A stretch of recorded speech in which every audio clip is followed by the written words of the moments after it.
Hello everyone, welcome to follow Huazhen Fastener. This is Julia. Today I will have an introduction about the packing of drywall screws mainly.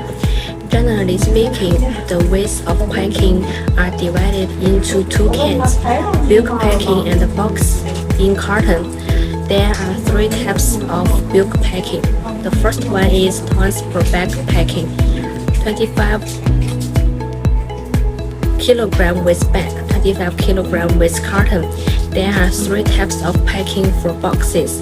The two kinds of packing for white boxes and the nature boxes. We usually print on the sides of the boxes or sticking labels in order to mark the product name, size, pieces, and so on. For the packing of colorful boxes, the surface of boxes can show your company's logo, the colors, and the styles you like. We also can customize them according to your demands. This is unique point. The above is the packing method of drywall screws. For more details, please pay attention to the